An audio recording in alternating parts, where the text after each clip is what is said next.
बेटा हम लोग पहुंचे यूनिट कॉस्टिंग में। मैं यहाँ पे आप लोगों को क्वेश्चन नंबर 1 कराने वाला हूँ एक्सरसाइज का। अब मेरा क्वेश्चन सॉल्व करने का, सम सॉल्व करने का तरीका थोड़ा अलग है। मेरे को क्या चाहिए कि पहले आपको 6 के 6 कॉस्ट के नाम याद होने चाहिए। पहला कॉस्ट होता है cost of raw material consume. Number wise आपको याद होना चाहिए। पहला नंबर होता है cost of raw material consume, second number होता है प्राइम कॉस्ट, थर्ड नंबर होता है फैक्ट्री कॉस्ट, थर्ड नंबर होता है फैक्ट्री कॉस्ट।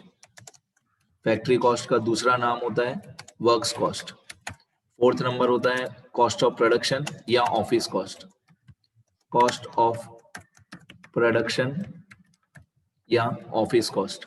फिफ्थ नंबर होता है cost of production of goods sold, cost of production of goods sold. और sixth number होता है टोटल कॉस्ट या cost of sales. Total cost भी बोल सकते हैं या कॉस्ट ऑफ सेल्स भी बोल सकते हैं। तो जैसे ही मैं आंसर शुरू करूंगा, एक्चुअली क्वेश्चन पेपर के अंदर ही मेरा सारा आंसर सॉल्व हो जाएगा। क्वेश्चन पेपर के अंदर ही सब कुछ हो जाएगा। कॉस्ट शीट शुरू होने से पहले ही बहुत कुछ हमारा पहले से ही सॉल्व हो जाएगा। तो जब मैं आपकी एज में था, मैं क्या करता था, क्वेश्चन पेपर के अंदर ही 1 2 3 4 5 6 पहले से ही लिख देता था। ठीक है, पेंसिल लेके या किसी भी हिडन भाषा में, सीक्रेट भाषा में मैं 1 2 3 4 5 6 क्वेश्चन पेपर के अंदर ही लिख देता था। ठीक है, जैसे प्रोफेसर को या टीचर को ऐसा नहीं लगे कि मैं चीटिंग कर रहा हूँ। सुनना ध्यान से, मैं कैसे सॉल्व करता हूँ। यहाँ पे लिखा है the following details are available from the books of Bright Limited for the year ending on 31 March 2012। तो मैं सबसे पहले हेडिंग लिखूंगा cost sheet of Bright Limited. ये कॉस्ट शीट का फॉर्मेट है हमारा, cost sheet of Bright Limited for the year ending on, question में क्या था 31 मार्च 2012। तो for the year ending on 31 March 2012, यहाँ पे मैं लिखूंगा for the year ending on 31 March 2012। ये हमारी कॉस्ट शीट का हेडिंग 3 लाइन में होना जरूरी है। फिर ये यूनिट्स प्रोड्यूस और यूनिट्स सोल्ड लिखना जरूरी है ताकि हम लोग पर यूनिट का कॉलम बना सकें, और ये कॉलम्स बनाना जरूरी है। Particulars, amount inner column, amount outer column और कॉस्ट पर यूनिट। ठीक है, ये लाइंस सिर्फ अभी नहीं बनाना, एग्जाम में जैसे ही आप लोग कॉस्ट शीट शुरू करते हो तो ये फॉर्मेट बना देना। अब मेरा तरीका पहले सीख लो, फिर मैं दूसरा भी तरीका बताऊंगा। 2 तरीके से हम इस क्वेश्चन को सॉल्व कर सकते हैं। मेरा तरीका क्या है, पहले फॉर्मेट बना लिया, कॉलम्स बना लिए, हेडिंग लिख ली अच्छी तरह, फिर क्वेश्चन में जाएंगे। क्वेश्चन में लिखा हुआ है prepare a cost sheet showing clearly the cost per unit under various elements, direct and indirect cost and also the profit और लॉस पर यूनिट। अब मैं क्या करता हूँ, जैसे मैंने बताया मेरा पूरा आंसर तो क्वेश्चन पेपर के अंदर ही सॉल्व हो जाएगा। जैसे यहाँ पे सबसे पहले लिखा हुआ है डायरेक्ट मटेरियल, तो डायरेक्ट मटेरियल ये 1 नंबर कॉस्ट में आता है, तो मैं इसके बाजू में 1 लिख दूंगा। फिर डायरेक्ट लेबर जो है ये सेकंड में आता है, तो मैं यहाँ पे पेन या पेंसिल लेके इधर नंबर लिख दूंगा 2। डायरेक्ट लेबर सेकंड नंबर में आता है। फिर डेप्रिसिएशन ऑन फैक्ट्री बिल्डिंग, अब सीधी बात है फैक्ट्री का खर्चा है तो फैक्ट्री कॉस्ट में आएगा। फैक्ट्री कॉस्ट मतलब नंबर 3। तो मैं इस तरीके से नंबरिंग लिखते जाता हूँ। फिर लिखा हुआ है branch office expense, branch office expense मतलब ऑफिस के खर्चे, ऑफिस के खर्चे मतलब ये आएगा 4 नंबर में। अब मेरे को सारी लिस्ट पता होनी चाहिए कि कौन सा एक्सपेंस कौन सी हेडिंग में आता है। ठीक है, ये मुझे पता होना चाहिए। तो branch office expense 4th cost में आता है, ऑफिस कॉस्ट में। फिर डेप्रिसिएशन ऑफ ऑफिस बिल्डिंग, अब डेप्रिसिएशन ऑफ ऑफिस बिल्डिंग जो है ये भी 4th नंबर में ही आएगा। डेप्रिसिएशन ऑफ ऑफिस बिल्डिंग ये भी 4th नंबर में आएगा। फिर depreciation of staff cars, depreciation of staff cars ये भी 4th नंबर कॉस्ट में आएगा, मतलब कॉस्ट ऑफ प्रोडक्शन में, डेप्रिसिएशन ऑफ स्टाफ कार्स। फिर लिखा हुआ है insurance of staff cars, insurance of staff cars जो है ये भी 4th नंबर कॉस्ट में आएगा, ऑफिस कॉस्ट में। दूसरा नाम ऑफिस कॉस्ट का cost of production. Insurance of office building ये भी 4th नंबर कॉस्ट में आता है, कॉस्ट ऑफ प्रोडक्शन में। इंश्योरेंस ऑफ ऑफिस बिल्डिंग ये भी 4th नंबर कॉस्ट में आएगा।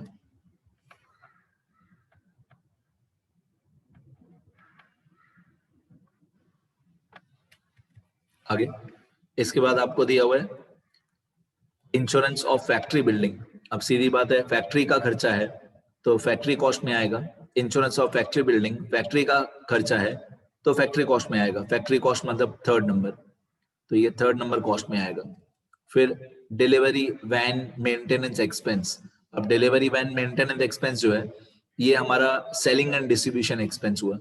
सेलिंग एंड डिस्ट्रीब्यूशन एक्सपेंस जो होते हैं वो सारे 6th नंबर में आते हैं टोटल कॉस्ट में, तो मैं इसमें लिख दूंगा पहले से ही 6th नंबर। तो इसमें क्या हो रहा है, अगर मैंने नंबर लिख दिए 1 से लेकर 6 तक तो बाद में तो मेरे को ऐसा लगेगा सब मैं कॉपी करके ही लिख रहा हूँ। पहले मेरे को ये पता होना चाहिए कि कौन सा एक्सपेंस कौन से हेडिंग में आएगा। इसके बाद लिखा है salary including sales manager 50,000, factory chief engineer 50,000। लेकिन अगर आप टोटल देखोगे ना यहाँ पे तो टोटल में प्रॉब्लम है। 50,000 और 50,000 होता है 1 लाख, लेकिन टोटल आउटर कॉलम में लिखा हुआ है 6 लाख। तो प्रॉब्लम क्या है, सुनना ध्यान से। सेल्स मैनेजर की जो सैलरी है, पॉइंट सीखना अच्छी तरह, मेरे हिसाब से यही एक्सप्लेनेशन है। इसके बाद जब मैं कॉस्ट शीट बनाऊंगा तो वो तो बहुत इजीली बन जाएगी। जो मैं अभी बता रहा हूँ वही ज्यादा इंपॉर्टेंट है। अब ये जो सेल्स मैनेजर की सैलरी है ये सेलिंग एंड डिस्ट्रीब्यूशन एक्सपेंस हुआ, तो सेलिंग एंड डिस्ट्रीब्यूशन 6 नंबर में आएगा, मतलब ये 50,000 टोटल कॉस्ट में आएगा। टोटल कॉस्ट मतलब सेलिंग एंड डिस्ट्रीब्यूशन एक्सपेंसेस। फिर फैक्ट्री चीफ इंजीनियर, फैक्ट्री के जो खर्चे होते हैं, फैक्ट्री के खर्चे 3rd नंबर में आते हैं फैक्ट्री कॉस्ट में। फैक्ट्री चीफ इंजीनियर की सैलरी मतलब 3rd number cost, factory cost. अब क्या होगा, ये सैलरी जो लिखा हुआ है सैलरी, टोटल सैलरी 6 लाख है। टोटल सैलरी 6 लाख है, उसमें से 50,000 सेल्स मैनेजर की सैलरी है, 50,000 फैक्ट्री चीफ इंजीनियर की सैलरी है। तो हम 6 लाख में थे 50,000 और 50,000 मतलब 1 लाख माइनस कर देंगे, बाकी बचेगा 5 लाख। 6 लाख में थे, ये 50,000 और ये 50,000 माइनस कर देंगे, बाकी बचेगा 5 लाख।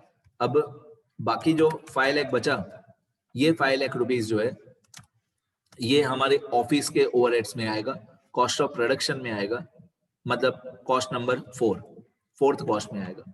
तो ये 6 लाख रुपीस जो टोटल सैलरी है उसमें से ये 50,000 और ये 50,000 माइनस कर दिया, बाकी बचा 5 लाख।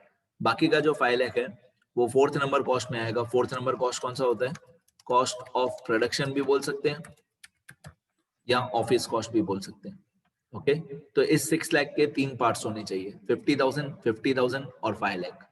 ये 6th नंबर कॉस्ट में, ये 3rd नंबर कॉस्ट में और ये 4th नंबर कॉस्ट में। इसलिए मैंने पहला सम शुरू करने से पहले आपको, इसलिए मैंने स्टार्टिंग में बता दिया कि सबसे पहले ये 6 नाम याद करो, 1 2 3 4 5 6, क्योंकि मैं 1 2 3 4 5 6 ही लिखते जाता हूँ और मेरा बहुत जल्दी सॉल्व हो जाता है आंसर। अब आगे इसके बाद लिखा हुआ है finished goods warehouse expense. Finished goods warehouse expense 6th नंबर कॉस्ट में आएगा। Finished goods warehouse expense 6th नंबर कॉस्ट में आएगा। फिर electricity expenses total 80,000, total electricity expense 80,000 है, उसमें से 8,000 फॉर एडमिनिस्ट्रेटिव स्टाफ है। तो हम लोग क्या करेंगे, ये जो 80,000 है इस 80,000 के हम लोग 2 पार्ट्स करेंगे, ये 80,000 का पहला पार्ट और ये 80,000 का दूसरा पार्ट। जैसे ऊपर हम लोगों ने 6 लाख के 3 पार्ट्स किए, यहाँ पे हम लोग 80,000 के 2 पार्ट्स करेंगे। ठीक है, टोटल इलेक्ट्रिसिटी एक्सपेंस 80,000 है, उसमें से 8,000 रुपए एडमिनिस्ट्रेशन स्टाफ का है, ऑफिस की इलेक्ट्रिसिटी का खर्चा है 8,000 रुपए। तो ये जो 8,000 रुपए है ये 4th कॉस्ट में आएगा क्योंकि ऑफिस का खर्चा है। यहाँ पे लिखा है 8,000 फॉर एडमिनिस्ट्रेटिव ऑफिस, तो जो ऑफिस का खर्चा है वो 4th नंबर कॉस्ट में आएगा। बाकी का जो 72,000 बच गया, बाकी का जो 72,000 इलेक्ट्रिसिटी का खर्चा बच गया। अब इलेक्ट्रिसिटी, ज्यादातर इलेक्ट्रिसिटी कहाँ पे यूज होती है, ज्यादातर इलेक्ट्रिसिटी यूज होती है फैक्ट्री में, और फैक्ट्री कॉस्ट मतलब 3रा नंबर कॉस्ट। ठीक है, तो इलेक्ट्रिसिटी, अगर सिर्फ इलेक्ट्रिसिटी लिखा हो और ये ब्रैकेट वगैरह कुछ भी दिया हुआ नहीं हो, सिर्फ इलेक्ट्रिसिटी दिया हो तो फैक्ट्री कॉस्ट में आता है। ठीक है, तो 80,000 में थे 8,000, 80,000 में थे 8,000 ऑफिस का खर्चा है, बाकी 72,000 फैक्ट्री का खर्चा है। ठीक है, तो बेसिकली आप देख रहे होगे कि हम लोग डिसाइड कर रहे हैं कि 1 2 3 4 5 6 कौन सा एक्सपेंस कौन सी हेडिंग में आता है। आगे इसके बाद लिखा हुआ है एडवर्टाइजमेंट। ये तो क्लियरली आपको मालूम है हम एडवर्टाइजमेंट क्यों करते हैं। हम एडवर्टाइजमेंट करते हैं सेल करने के लिए, और सेल के सारे खर्चे टोटल कॉस्ट में आते हैं। फिर लिखा हुआ है सन्ड्री फैक्ट्री एक्सपेंस। अब फैक्ट्री का खर्चा है तो फैक्ट्री में ही जाएगा फैक्ट्री कॉस्ट में, तो इसका हेडिंग होगा third number cost. Third number cost मतलब फैक्ट्री कॉस्ट। फिर लिखा हुआ है सेल्स प्रमोशन एक्सपेंस। सेल्स के खर्चे सारे टोटल कॉस्ट में जाते हैं, जो भी सारे सेल्स के खर्चे होते हैं वो टोटल कॉस्ट में जाते हैं। फिर ऑफिस एडमिनिस्ट्रेशन एक्सपेंस, ऑफिस के खर्चे फोर्थ नंबर कॉस्ट में जाते हैं, कॉस्ट ऑफ प्रोडक्शन में। अब धीरे धीरे आपको यहाँ तक वीडियो लेक्चर देखोगे ना, तो यहाँ तक आपको धीरे धीरे समझ में आएगा कि सारे फैक्ट्री के खर्चे थर्ड नंबर कॉस्ट में, सारे ऑफिस के खर्चे फोर्थ नंबर कॉस्ट में, और सारे सेल्स के खर्चे सिक्स्थ नंबर कॉस्ट में। Okay, expenses for participating in industrial fair, ये भी एक तरीके की एडवर्टाइजमेंट ही होती है, तो ये सेल्स का खर्चा हुआ। सेल्स का खर्चा आएगा सिक्स्थ नंबर कॉस्ट में, सेल्स का खर्चा सिक्स्थ नंबर कॉस्ट में। फिर ये सेल्स अलग से दिया हुआ है, ये जो 84 लाख रुपए सेल्स अलग से दिया हुआ है, ये किसी कॉस्ट में नहीं आता है। जब 6 के 6 कॉस्ट कंप्लीट हो जाते हैं, उसके बाद हम लोग 6 के 6 कॉस्ट कंप्लीट हो जाने के बाद प्रॉफिट प्लस करने के बाद लास्ट लाइन में ये सेल्स आता है 84 लाख। सेल्स 84 लाख। मैं क्या करता हूँ, इस 84 लाख को पहले से ही मैं कॉस्ट शीट में अभी से ही लिख देता हूँ, सेल्स को 84 लाख लास्ट लाइन में।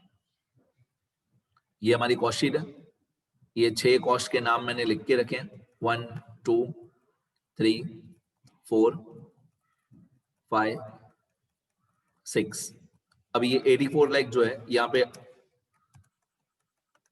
आउटर कॉलम में मैंने लिख दिया 84 लाख, ठीक है। ये सेल्स 84 लाख लिख दिया मैंने। आगे आप लोग इस तरीके से 6 नाम पहले से नहीं लिख के रखोगे तो भी चलेगा, क्योंकि क्या होगा, अगर आप ये 6 नाम 6 कॉस्ट के नाम पहले से लिख के रखोगे तो आपको डाउट क्या होगा कि सर कौन सी हेडिंग में कितनी लाइन छोड़ें, वो मुझे भी पता नहीं है। कभी पहली कॉस्ट में ज्यादा ट्रांजेक्शन आती है, कभी दूसरी कॉस्ट में ज्यादा ट्रांजेक्शन आती है, कभी तीसरी में। तो बेटर है कि लाइंस मत छोड़ो, मैं जैसे बता रहा हूं वैसे करो। पहले सब में क्वेश्चन पेपर के अंदर ही लिख दिया 1 से लेकर 6 तक numbers. Sales, okay, sales 84 lakh आप लोग पहले से नहीं लिखना। यूनिट्स प्रोड्यूस एंड सोल्ड 10,000, ये हेडिंग में आएगा। यूनिट्स प्रोड्यूस भी 10,000 है, यूनिट्स सोल्ड भी 10,000 है। ओके, ये मैं यहाँ पे हेडिंग में लिख देता हूँ। यहाँ पे यूनिट्स प्रोड्यूस्ड भी 10,000 है और यूनिट्स सोल्ड भी 10,000 है।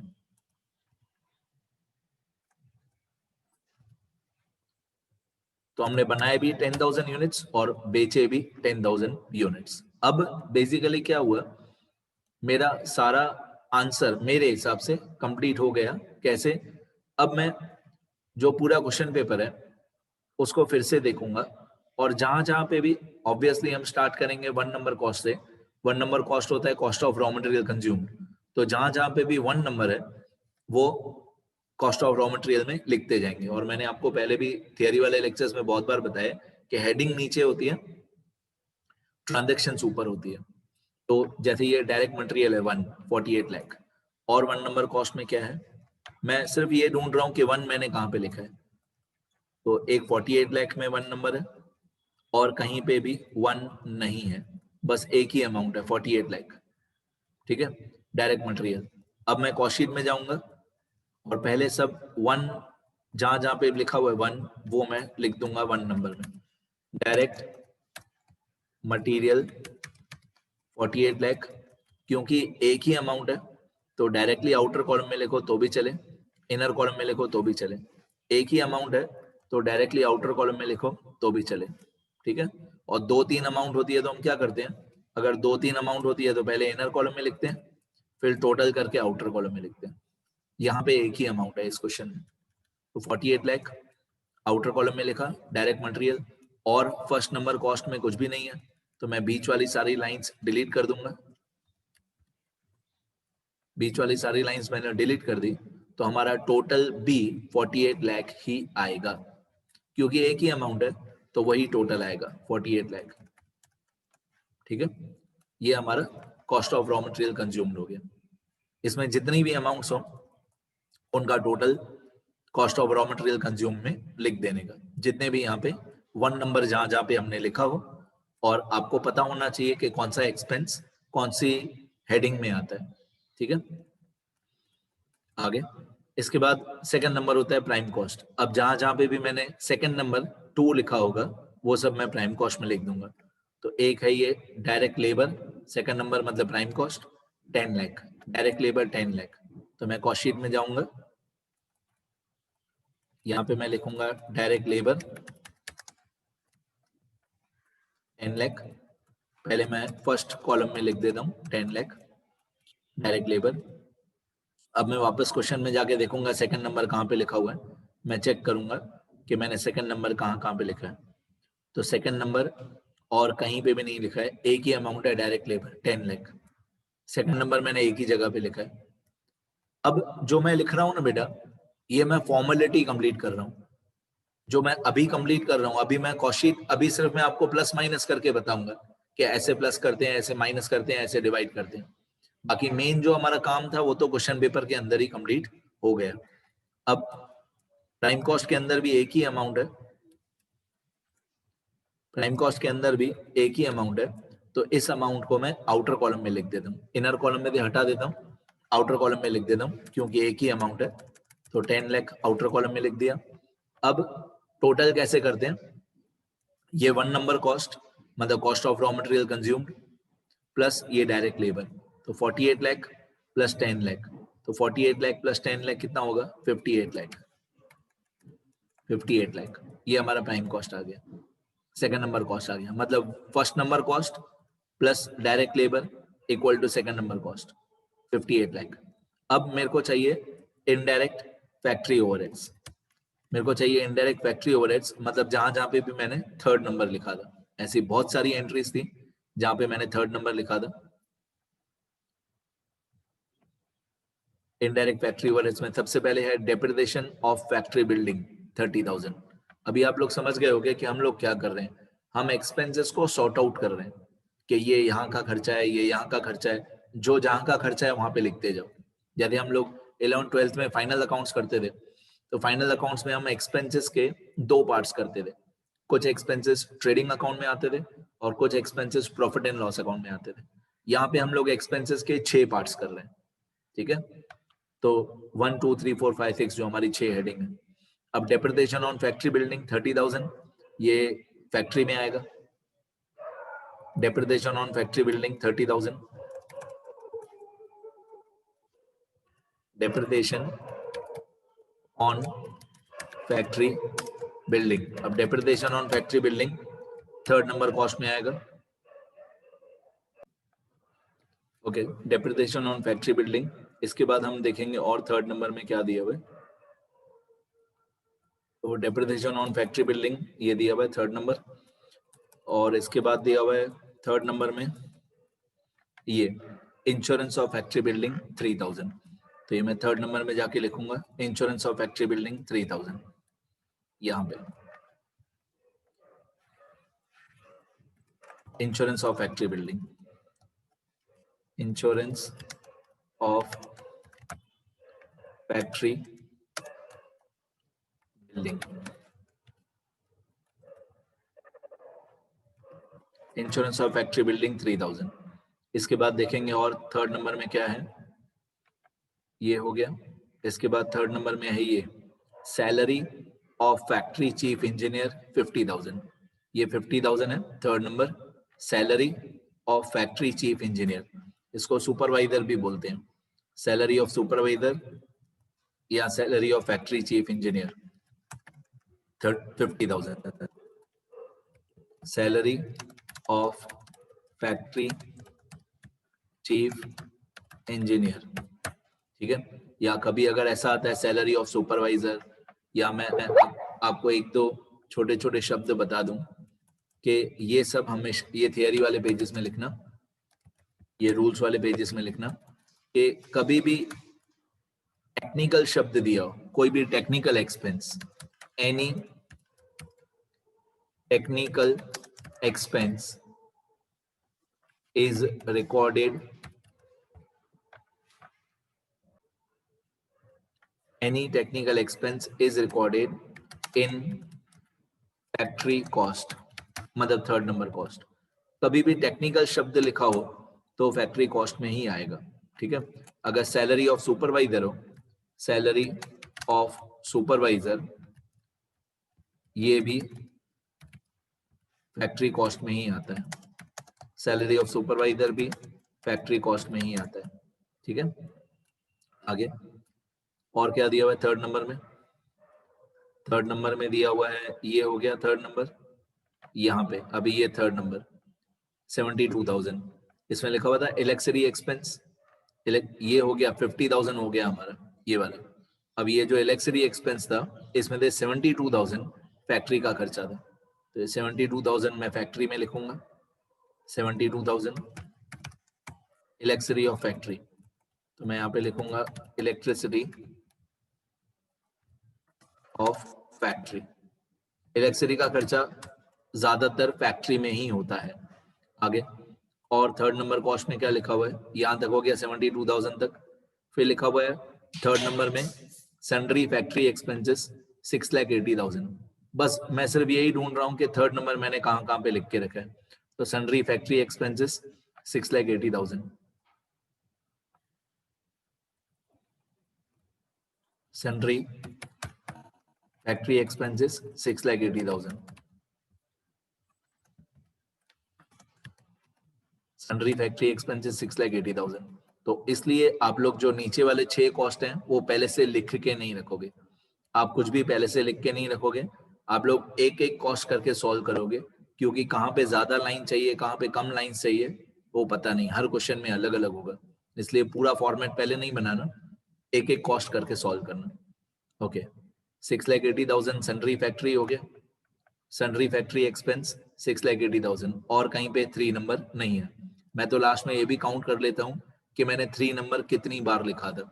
देखो ये 3 नंबर एक बार, ये 3 2 बार, ये 3 3 बार, ये 3 4 बार, ये 3 5 बार। तो मैंने थर्ड नंबर जो है वो 5 बार लिखा है, तो मैं ऐसे वेरीफाई कर लेता हूँ कि अगर मैंने क्वेश्चन पेपर में थर्ड नंबर कॉस्ट 5 बार लिखा है, मतलब मेरे आंसर में थर्ड नंबर कॉस्ट में 5 अमाउंट आनी चाहिए, 1 2 3 4 5। मैं ऐसे काउंट कर लेता हूँ कि अगर क्वेश्चन पेपर में मैंने 5 बार थर्ड नंबर कॉस्ट लिखा है तो मेरे आंसर में भी 5 एक्सपेंसेस होने चाहिए। मैं इन पांचों को टोटल कर दूंगा और सेकंड कॉलम में लेके जाऊंगा 8,35,000, ये पांचों का टोटल आ गया। अब ये बीच वाली लाइंस मैंने डिलीट कर दी। आप लोग अपने क्या सप्लीमेंट्री में आंसर पेपर में से लाइंस को ऊपर नीचे नहीं कर पाओगे, इसलिए आप लोग एक एक कॉस्ट करके ही सॉल्व करना। अब ये 58 लाख जो सेकंड नंबर कॉस्ट था उसमें ये 8,35,000 ऐड कर देंगे, तो ये हो जाएगा 58 लाख ऐड 8,35,000, इन दोनों को ऐड कर देंगे तो हमारा फैक्ट्री कॉस्ट आ जाएगा 66,35,000। ठीक है, थर्ड नंबर कॉस्ट तक हो गया, बाकी का जितना पोर्शन रह गया वो मैं नेक्स्ट वीडियो लेक्चर में ले लूंगा। 3 कॉस्ट तक मैंने आपको बता दिया। अभी कुछ लिखना नहीं इस वीडियो में से, कुछ भी लिखना नहीं, मैं पूरा आंसर कंप्लीट करूं, कॉस्ट पर यूनिट का कॉलम भी बताऊंगा, उसके बाद ही लिखने शुरू करना, अभी नहीं। ठीक है बेटा, मिलते हैं नेक्स्ट वीडियो में।